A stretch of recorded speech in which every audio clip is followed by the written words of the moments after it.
at any time, even in otherwise healthy people.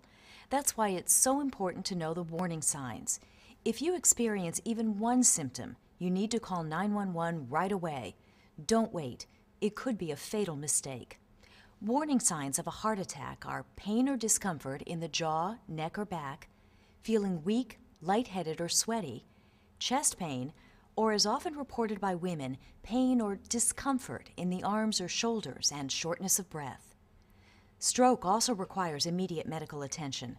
Symptoms of a stroke happen suddenly and include sudden numbness in the face, arm, or leg, slurred speech, blurred vision, dizziness or loss of balance, and severe headache with no known cause. Remember, just one of these warning signs in anyone is a reason to call 911 immediately. There are effective treatments available for heart attack and stroke, but you must act quickly. Even if you have doubts, get medical help. There's no time to delay, and the faster you act, the greater the chances for survival and recovery. As a matter of fact, my heart actually stopped, and I fell on the floor.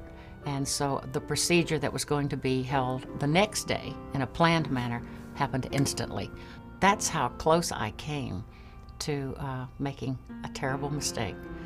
I was walking back into the house and she looked at me and she said, "Denise, you don't look right." I said, "Well, I don't feel very good." And she said, "I know, you called me." And she said, "You look really gray and your mouth is crooked. I think you had a stroke." And I said, "Mom, I didn't have a stroke. I'm 26 years old. There's no way I could have had a stroke." The major risks for cardiovascular disease are high blood pressure, smoking, diabetes, a family history of early heart disease, and high cholesterol. Newer risk factors include obesity. Unfortunately, Maine has a high percentage of women who smoke. In my professional experience, women who have heart attacks at an early age are almost invariably smokers.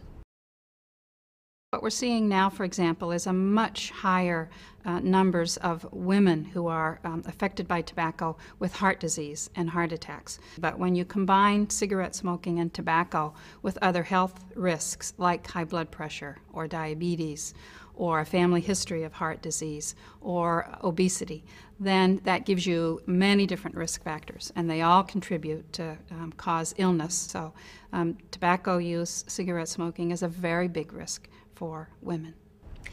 The message I'd like to send to all the women who are able to look at this video today is to take care of themselves, understand their risks, ask good questions, never be afraid to ask your doctor for more information, and take some ownership of your health. Some of the reasons that people get cardiovascular disease are not preventable. We can't get younger. We can't change our parents. But there are a lot of things that we have choices about. They include smoking, they include activity and diet.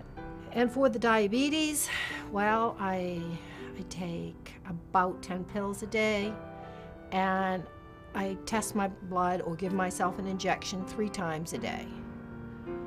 And I'm very careful about what I eat. And I know it's more difficult to, wash fruit and peel fruit and prepare all that as compared to opening up a package, but it's worth it. It's worth it. Can't put a price on your life. I'm coping with it by taking my medicine every day. I have to have annual checkups to see if everything's going well. And if something frightens me in terms of a symptom that I've experienced before, I call. So it's pretty easy. It doesn't take a lot of your time. It just takes a different mindset. And it's an absolute commitment to not letting it happen again. Let's go over those lifestyle changes again. First, quit smoking. If you think you need help to quit, talk to your doctor or call the Maine Tobacco Helpline for free assistance.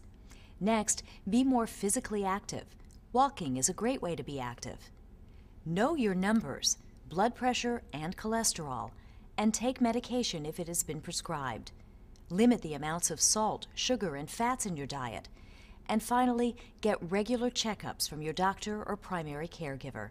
Work with them to control your risk factors. You don't have to make all these changes overnight, but together they will go a long way toward a stronger heart. I am most thankful, well, for a lot of things. That I'm here, that I'm pregnant. But thankfully for me, the medical community here in Maine saved my life. So I want to help other women. I want to show them that it can happen to them just as easy as it happened to me. Make them aware so they can protect themselves, keep themselves healthy. And I remember some young nurses, don't worry, we're not going to let you go. And I kept saying, go where? I don't think I ever realized until after it was over how serious it was. And then that's when, the emotions set in. And I think that when I was lying there one evening in that hospital bed, I just started to weep because all of a sudden the magnitude of what I had just been through hit me. The old refrain, the cliche, life is not a dress rehearsal. And until you've faced not being alive, it doesn't occur to you that you've only really got today.